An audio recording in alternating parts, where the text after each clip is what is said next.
Maayong hapon sa tanan pag-usab. Salamat sa Ginoo ning taga sa kahaponan na makadungog kita sa pulong sa Ginoo. Dili kita magalangan diretso ta sa pagpamalandong sa mensahe sa pulong sa Ginoo. Gitawag kini o the word hand ang atong mensahe. The word hand usab kini ka dako nga illustration kung saon sa pagdawat sa pulong sa Ginoo diri sa atoang kinabuhi. Matag level nga ikaw mo ngadto sa pag tuki sa lalom nga pulong sa Ginoo, mag-a-apply kini sa imuhang kinabuhi sa mas daghan pa nga mga magabuhaton sa Ginoo pinaagi sa iyahang gahom. Na adunay 5 ka pamaagi nga dawaton nimo ang pulong diha sa imuhang kinabuhi. Una, hearing the word. Ang pagpamati sa pulong sa Ginoo. Ano man? Tungod kay ang pagpamati sa pulong nga gikan sa Ginoo, inaagi sa mga pastors, inaagi sa mga magtutudlo, nagahatag kini og insight aron nga maka-study kita sa pulong sa Ginoo ug makakat-on kita niini. But unfortunately, you only retain about 5% of what you hear. Importante man nga makadungog kita sa mga wali, sa mga pastors, and sa mga magtutudlo sa pulong sa Ginoo, but unfortunately, ngayon pa diri 5% lang sa wali sa mga pastor o sa wali sa mga magtutudlo ang ato ang mahinumduman the whole time na mamati ta sa pulong sa Ginoo. O gina siya ang realidad. Daghan na mga ginawali, diligid nato mahinumduman. 5% lang sa kinatibukan ng mensahe na atong nagdungog ang ato ang mahinumduman. Now, in Romans chapter 10, verse 17, so faith comes from hearing, and hearing by the word of Christ. That's why importante nga mamati kita sa pulong sa Ginoo. Atuang nga pagpaminahon, pamalandungan, kay ang pagpamati, kay ang pagtuo daw nagikan sa pagpamati, ug ang pagpamati sa pulong ni Kristo. In James 1:22, only be sure that you act on the message and do not merely listen. So kinahanglan mamati kita sa pulong sa Ginoo. Kaya pwede man gud nato dili madunggan ang Ginoo sa nakasulod simbahan. Kaya lahi atong ginapaminaw. Which is ginapaminaw nato ang ato ang mga hula nga naa sa gawas, naa sa lapunon sa balay, naa sa mga lutuonon diha sa balay, naa sa mga utang tingali, naa sa mga nasa itong mga panginabuhian diha sulod sa balay nato. Sumuna nga dili gid nato dunggan ang pulong sa Ginoo. Naata sulod simbahan, but sa to say, wala kita kadungog sa word sa Ginoo. Ikaduha, reading the word. Ang pagbasa sa pulong sa Ginoo. Now, ano ba? Reading the Bible gives you an overall picture sa pulong sa Ginoo. So, pangitaon nimo ang effective nga format sa pagbasa sa pulong sa Ginoo. Usually, aduna kini systematic na program na maghatag kanimo og motivation for reading the Bible each day. Ay kung dili man gud systematic ang imong nga pagbasa sa pulong sa Ginoo, wala dili ka gabasa og Bible. Systematically, reading straight to the Bible at your own pace. Meaning, reading through the 1-year Bible. Kanang straight on bitaw nimo basa. Or finding a program that suggests multiple readings each day which allow you to read the Bible in a year. Hearing and reading the word slightly increases your retention to about 10%. Ang pagpamati sa pulong sa Ginoo ganina, 5% lang ang imuhang mahinumduman. Pero kung babasa ka sa word sa Ginoo, na systematically, ang pagbasa nimo sa word sa Ginoo, ini mo increase siya into 10%. Walang importante lang nga straight ang imong pagbasa sa word sa Ginoo, nga imo bitaw tinud-on bitaw straight pagbasa sa pulong sa Ginoo para kini mo increase ya into 10%. Now, in Revelation chapter 1, verse 3, blessed is the one who reads the words of this prophecy, and blessed are those who hear it and take to heart what is written in it, because the time is near. So, kinahanglan, gawas sa pagpamati sa word sa Ginoo, magabasa pud ka sa word sa Ginoo. Ingon, labi na kung bag-o pa ka nga Kristohanon, gusto ka nga mahisuod ka sa Ginoo, gusto nimo mailhan ang Ginoo gyud.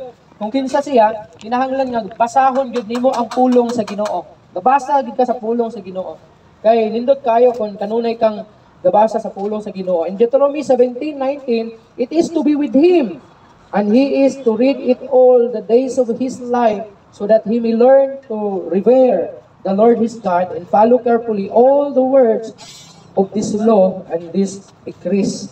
So it is to be with him, and he is to read all the days of his life. So kinahanglan magtuon ka sa pulong sa Ginoo. According sa Bible, umahimo all the days sa ato ang kinabuhi. Basa ka sa word ng Ginoo. Hindi na nagasalig sa pagpamitaw sa magwawali kay pastor o sa kinsa man ang nagatudlo, nagawali, kundi basahan pud nato ang word sa Ginoo. Kaya naman, from 5% na madunggan nato ang ma-retain sa tuang kagalingon gikan sa wali, mahimo kining 10% kung gabasa ta sa word sa Ginoo gyud. Ikatulo, studying the word. So may kalainan sa reading the Bible and studying the scriptures. Now, studying the scriptures lead you into personal discoveries of God's truth. Kaya naman, for example, ang kalainan mo sa reading the Bible, kung gabasa lang ka, for example, basahon nimo ang gikan sa John 14, padulong sa whole chapter, pahuman mo nagbasa. Pero ang kining studying the word, tunan mo siya, kung saan di pasakot-ani. For example, ang gingon sa John 14:6, I am the way, the truth, and the life. No one comes to the Father except through me. So, studyhan mo na siya. Wala ang pasabot na studying the word. At dili lang ka nabasa, but nag-study ka sa word. Now, studying the scriptures lead you into personal discoveries of God's truth. Ano man, kung nabasa ka sa word sa Ginoo, madiskubrihan nimo ang kamatuoran nga gitudlo sa Ginoo. Okay, kung dili mo gud ka study sa word, igo lang ka gabasa, usually man gud ang gabasa na permente, wala ka study sa word sa Ginoo, dili mo masabtan. Kay lisod pa kayo i-explain ang Bible. Labi na kung wala ang leading sa Holy Spirit kasi mo, mura kang gabasa og newspaper. Mura kang gabasa og kining mga basahonon nga ordinary. Basa lang ka, mo din na siya. Pero wag ka kasabot, kasi magipasabot yun ani. So you need the Holy Spirit nga maoy magatapang kanimo sa pagpasabot sa word sa Ginoo. So muna, kinahanglan atong yung tun-an ang pulong sa Ginoo para para i-lead kita sa personal discoveries sa kamatuoran may tungod ini. Writing down. Di-apel na ang pag-study sa Bible, pag-study sa pulong sa Ginoo, isulat nimo ang mga points dara nga nagatapang kanimo sa pag-organize o paghimo kanimo nga mas labing maayo. For example, ang John 14:1, let not your heart be troubled. You believe in God, believe also in me. Ang John 14:1, ingon niya, ayaw kamo kagool, salig kamo sa Dios, o salig usab kamo kanako. Subot pasabot, kung imuha ning i-write down, imo isulat draa. Ang unsa man draa ang gisulti sa Ginoo sa imuha na makatabang kanimo. For example, ayaw kagool. Diba, i-write down nimo na. Labi na kung nakay devotional book bitaw, imo isulat nimo, uy, gingon sa John 14, ayaw kagool. Oh. Another thing is, salig sa Ginoo. So muna nga, kung ga-study ka sa Bible, ga-write down ka kung unsa ang gisulti sa Ginoo sa imuha. Hearing, reading, and studying the Bible increases your attention to about 25%. O from 5%, kapag pamati kay pastor, limang kaana, 5% lang di ay, ang pagpamati kay pastor, ang imong mahinumduman sa iyang wali. O, kung kanang gara-garaon nga magwawali, ang gara-garaon, kato ng mga binuang nga may mahinumduman. Katong mga jokes siguro, pero katong mga points dito urag 5% lagi mahinumduman nimo. Out of 100%, 95% ang wa na nimo na hinumduman. Karon kung mubasa ka sa Bible, mahimo siyang 10%. Kay gabasa ka ng Bible, for example, basahon nimo ang the whole book of John from chapter 1 to matapos na ang libro sa John. So, ibasa na nimo. So, mag-increase siya into 10%. Pero kung imo ba gina-studyhan, i-take note nimo, i-write down nimo ang points dito, ang makatabang sa imo, So mag-increase siya from 10%, madugangan siya og 15%. So mahimo siyang 25%. So, may ganang di lang taga kabamati, kabasa, kundi God study po ta sa pulong sa Ginoo. Ano man, according pa sa Acts 17:11, even ang mga Bereans, mas, unsa daw sila? Mas more noble sila sa karakter. Mas maayo daw ilang kinaiya kaysa mga Thessalonians. Nga naman, tungod kay, sa diha nga ma-receive nila ang mensahe, wali ni Paul sa ilaha, may eagerness sila nga i-examine. For example, ang scripture nga gigamit ni Paul is nagtudlo siya about law. So, karon pag naghatag si Paul o kining scripture about law, tan-awon pud ni sa mga Bereans o sila mismo pud mo study niini. Kung tinuod ba ang gisulti ni Paul? Kay usually man god pag ang mga tao mga na kanang igulang gapamati sa pulong sa Ginoo wala gid sa kasabot sa gisulti sa scripture. Wala ka kabalo na basin og ang katong magwawali kay dili na mao ang yang giwali. For example, ang magwawali kay kuan na dito satanic na dito. Ato day magwawali kay kuan na dito, kining piki na dito. Antichrist na dito, nag-i-explain niya ang Bible, i-explain niya ang scripture.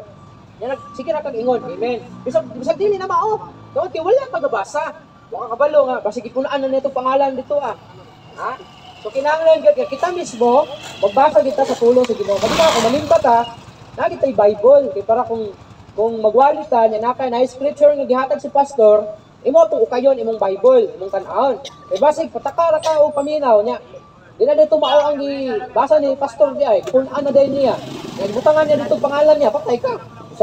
The Lord said to Ruli, let go, patay mo ka. Lah, si pastor na.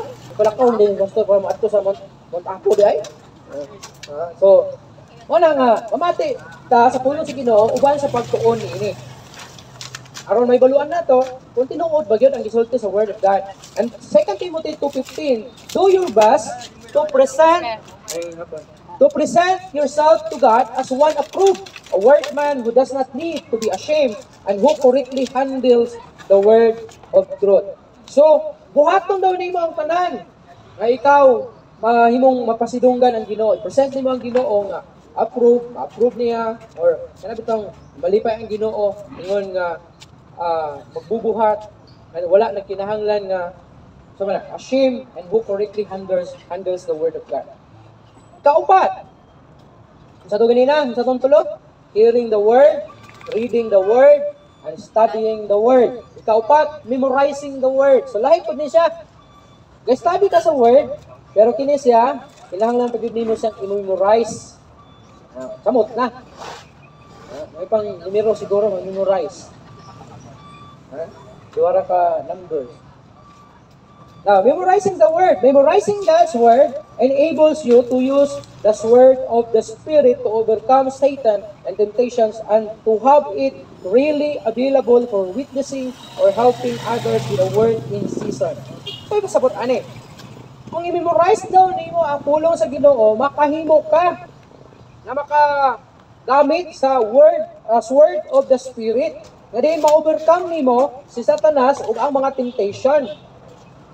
And then, available po ka, ready po ka, andam po ka sa pag-witness, pagwali, o pagtabang sa uban, pinagi sa pulong sa Ginoo. For example, naglakaw ka sa usa ka makuyaw nga dapit.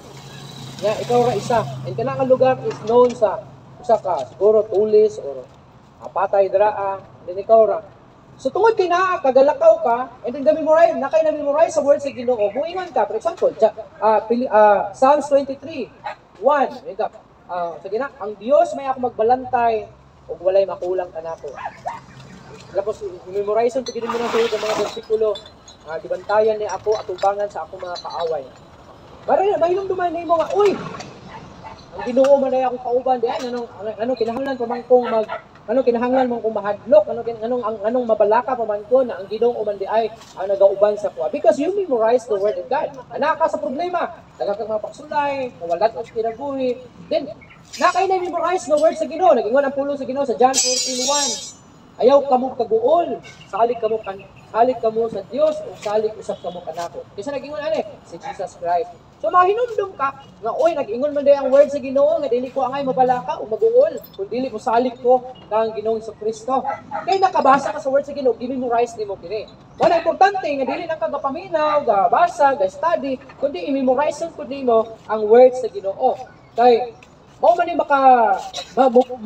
parimahin sa imuha. Naka sa mga problema, naka sa mga makuyaw na kahintang o sitwasyon sa imong kinabuhi. Now, hearing, reading, studying, and memorizing scripture along with review will increase your retention to 50+%. So, unsa daw? 50+%. Can you imagine? 5% lang kung maminaw ka sa word sa Ginoo. O kana inyo ang sigpaminaw sa kuang wali, kung ikaw ra maminaw, 5% lagi na inyo makatunan sa kuha. Ha? Kung buringog ko, katong makabuang na ko may makatunan. Then, kung magabasa ka, mahimo sang 10%. Kung istadihan pagiti mo, mahimo sang 25%. Kung i-memorize nimo ang word sa Ginoo, ang scripture, 50% plus. 50+%. Oh. Diba dako kayo yun? O, dako kayo mahatag na pag study, kay 15% doon na madugang kung mag-study ka. Tapos kung ma-memorize ka, madugangan og 25%. And then lastly, meditating on the word. Ano sa maning meditating? Meditation is the thumb of the word hand. For it is used in conjunction with each of the other 4 methods. Only as you meditate on God's word, thinking of its meaning and application to your life. But pasabot sa meditating the word of God, gapaminaw ka sa wali, gabasa ka sa pulong sa Ginoo, and then ga-study ka nini, ga-memorize ka nini, labaw sa tanan, application sa imong kaugalingon. Kanang kuno sa gisulta sa word sa Ginoo, imong i-apply sa imong kinabuhi.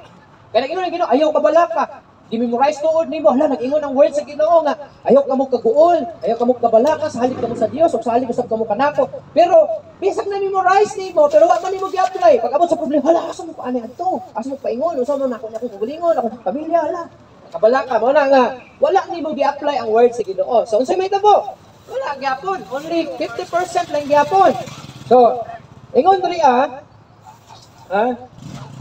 will you discover its transforming power at work in you? Kung mag-meditate ka sa word sa Ginoo, tugutan nimo ang word sa Ginoo na magtrabaho sa imong kinabuhi. Mag-transform nini, mag-usab sa imong kinabuhi because the combination of these 5 methods not only produces your highest retention of scriptures, but also the application of scripture in your life. So dili lang nimo mahinumduman ang word sa Ginoo, kung dili ma-apply sa gyud nimo kini siya kun imo ning gamiton kining 5. Sa ito, hearing, reading, study, memorize, and then sa meditating the word of God. But also ingon pa diri dili lang daw kini mag-meditate sa imo, but also the application of scriptures in your life. So when you apply, kung imong i-apply ang scripture, ang pulong sa Ginoo diha sa imong kinabuhi, you open your life fully to the transforming work of the Holy Spirit. Kung i-apply nimo ang word sa Ginoo sa imong kinabuhi, imong gitugutan ang balaang espiritu na muusab sa imong kinabuhi. Pag-uhon kaniya, himuhon kaniyang lahi na nga tao. Kaya lahi ka nang kaalagad ka tuod sa Ginoo, pero mo yung kinabuhi, kitaan sa imong mga kumpare o sa imong mari. Ito may kausaban ng tawanan niya. Taga-simba ba yung tahanan? Kung may kausaban, maulang yapon yung kinabuhi. Kaya ato, karon, ato na siguro maabot mamatay ng tahanan, maulang yapon yung kinabuhi. So, buot pa sabot, kung mamati ta sa word sa Ginoo niya, i-apply nato ni siya, itubutan nato nga i-transform ka niya. So, mo na, katingala ng imong mga kumpare, silingan, mga kamarites nimo kaniadto. Malingon sila, hala, isa naman itong amiga na usab naman to, ilahin na lagi to siya. Murag, di naman to, kabalo lagi mamalikas lagi. Sa una, himalikas lang to. Okay, nabag-o ka, giusap ka sa pinagi sa word sa Ginoo. So, wala ito ginang i-apply sa atong kinabuhi.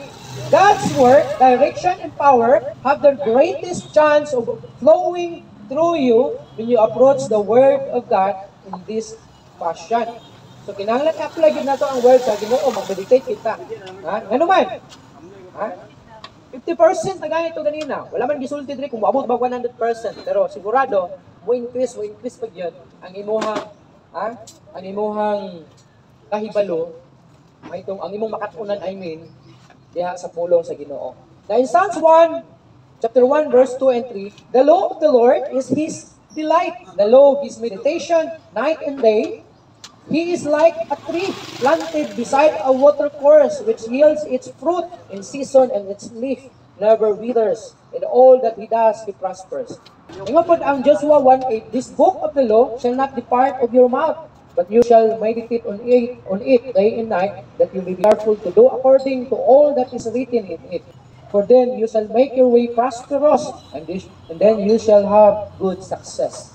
So, para mahimo kang mag-success, magmalampuson, dili lang sa imuhang pagkinabuhi, kundi dili sa imong pong espirituhan nga kinabuhi, kinahanglan tun-an nato ang pulong sa Ginoo adlaw ug gabi. Then i-apply nato sa atong kinabuhi.